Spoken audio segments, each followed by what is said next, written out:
Sound is vibration, whether sound is being made, being sent or transmitted, or being heard. All sound is vibration, something moving back and forth. Every object that makes a sound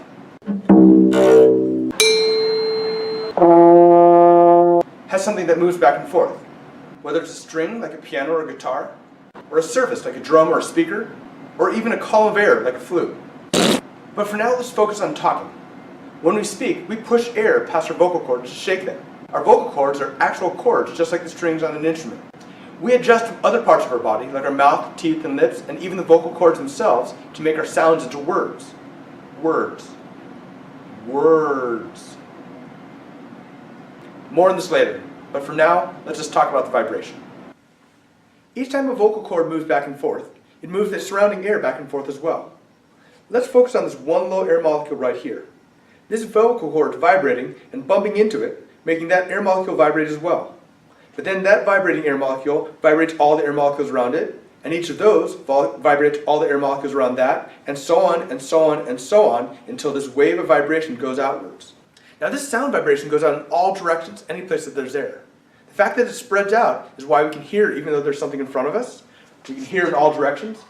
We can even hear things reflected off of other surfaces, like echoes. Now as this happens, each molecule loses a little bit of energy to friction, which is why sounds get quieter when we're far away.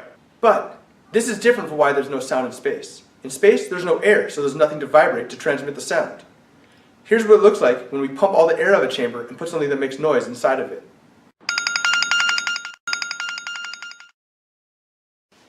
Anyway, when there's air, the vibrating air molecules transmits the energy in all directions until the air molecule right next to somebody's eardrum gets jostled and vibrates. This molecule vibrates the eardrum, which then vibrates some tiny bones in your ear, which your brain interprets as sound.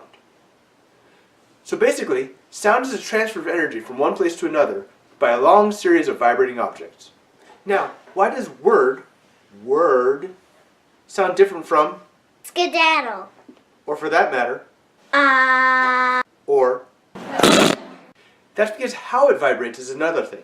You can visualize a vibration as several repeated, regular pulses of energy, also known as a wave. Each pulse is a hit, or a jostle, or a poke Ow, ow, ow, ow. of the next molecule. But there are other details for us to consider and describe.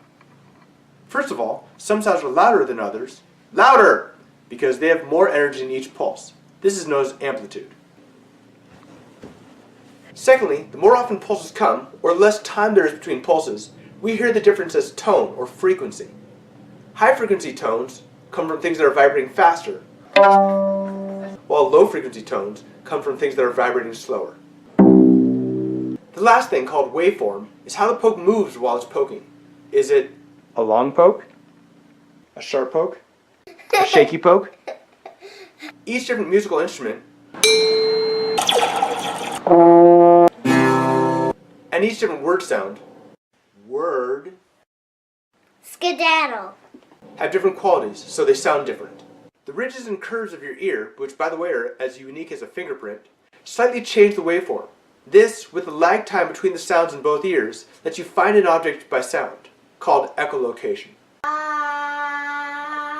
So sound is a wave, a set of energy pulses, each with their own shape, intensity, and rate. They start from something vibrating and transfer from molecule to adjacent molecule. If it ends up transferring that information to your brain through your eardrum, then you hear it. So if a tree falls in the woods and there's no one around to hear it, does it make a sound? Yes.